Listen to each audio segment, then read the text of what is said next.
The reason that I felt that it was right for me to read Catharsis was because we touched on the self-hatred. I know that when I was a kid and the self-hatred started, where I just rejected every part of myself, it started because I hated my life so much. I mean, I even told my mom that I hated her. I told my parents that I hated them. I obviously didn't. I just hated living that way and being put through that on a day to day and having no choice. All of the hate that I had towards the world and God and why us, the next level, the next stage of that was turning it inward. And so what was left was to hate myself. And I did that with such dedication. And that took me 20 years to come out of. All of this has come from an experience that we had no control over and that nobody desired that for. Your mum didn't consciously, neither did mine, didn't consciously decide to do this. And that's what makes it hard. They had no control over it either. But there's all this angst. So where do you put it? Where does it go? And I'm not saying it has to be blame, but it has to have a place to go because otherwise it's in me or otherwise it's in you. I really hope that with more awareness, I really hope that children will have more people reach out to them and talk to them and be honest with them. Because what if somebody had said to you or I as children, well, your mom actually has a sickness, and your mom, it's so great you're being a good kid, but I want to tell you what you're actually responsible for and what you're not responsible for. We're going to get you some support while you go through this.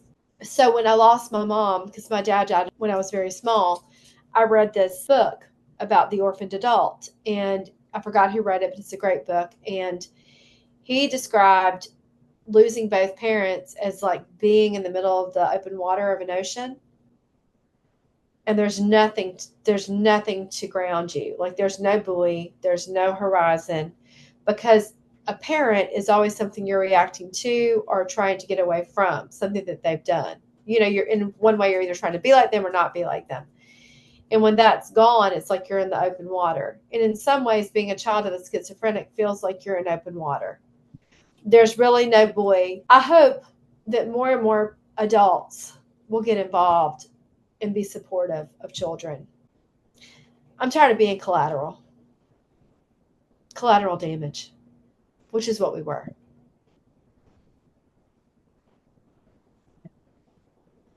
And what bothers me is that we're highly functioning, so we're gonna be okay, or we're more okay than we were. But what about the kids right now that are going through it? They're collateral damage too. And I think I told you that, I released this book at the beginning of March, and I'm not a well known author, and it's my first memoir, my first book, and I have spiders, internet spiders. I've got a site in England, Italy, the Netherlands, South Korea, and I've had two sites try to pirate my ebook, which does not exist. That is only because when you look up children of schizophrenics, there's so little out there that there are internet robots or spiders that are, and I don't know which term it is, but anyway, are pulling my book because there's so little. If that's not a testament to how little there is, I mean, I guess that's the point, is that there needs to be more, Absolutely. because otherwise this is going to keep going. Talk about a cycle of abuse. I don't know who's getting abused, but let's just say the children are getting abused. I can't say who's abusing them.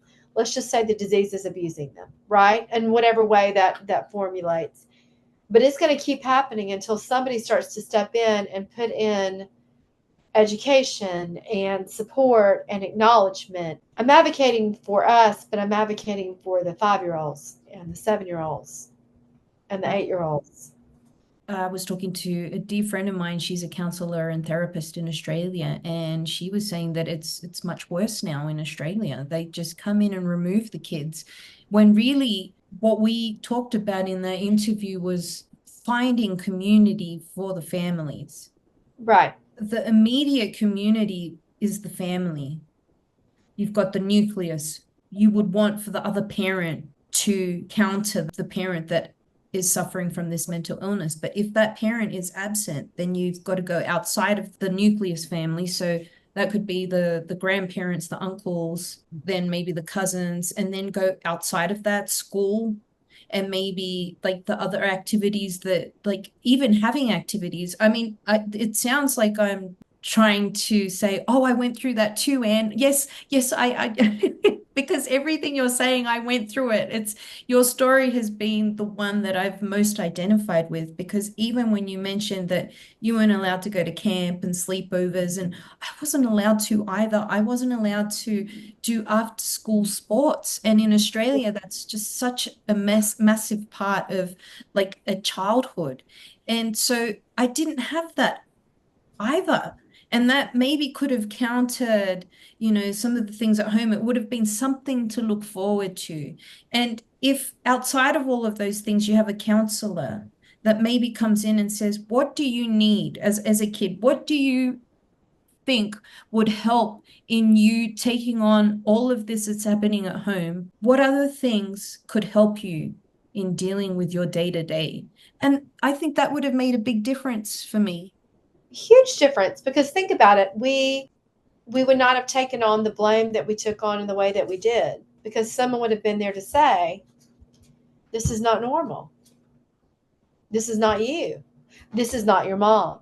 This is an issue. Like if somebody, like, so my dad had cancer, my brother had cancer. When you hear, like, if you tell somebody, oh, well, my brother died of his third brain tumor, people are like, oh, that's terrible. I'm sure when that was happening, although I was a kid, like, people were really supportive and, helped.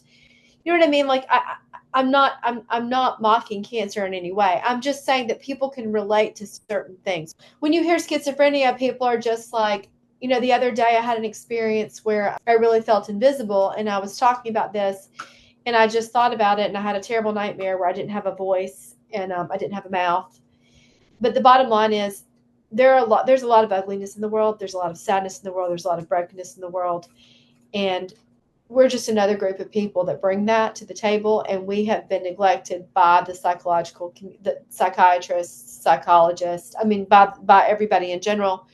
And so, people don't want to see. They And don't want to see it. and when you consider that schizophrenia is the most severe form of mental illness, how is it that children are not channeled? Maybe therapy, maybe some sort of a session where, hey, this is the illness, this isn't your mum, trying to work through painful things that your mum said to you, or the suspicion that she would have with me, like, where have you been? And, all of those sorts of things, which are quite classic symptoms that are common thread in most patients. If we had have had a talk with somebody, an adult, especially when you consider when you're a kid and an adult pays attention to you and is talking to you, that's a big deal. It is. It's a big It's a deal. huge deal. And think about it, our adults didn't pay attention. Well, I'm not talking about your father, but my mother didn't pay attention to me. I was invisible. For the most part, I was invisible. And I just think it's really important that children are acknowledged. I think it's really important that children are seen. So, I've started saying this, and it's kind of because I went to a writers' conference and I started saying this. I said, there has to be more advocacy for children, the mentally ill. I mean, for that matter, for the mentally ill themselves, for that matter, not just schizophrenics, but everyone, but especially schizophrenics. And my tagline is, yeah, we're not doing lobotomies. We don't get to pat ourselves on the back. That's not where we end. Right. You got to be to say, hey, we don't do lobotomies anymore. Look at us. Look how civilized we are. No, Come on. we're nowhere near. We're No, nowhere near where we need to be.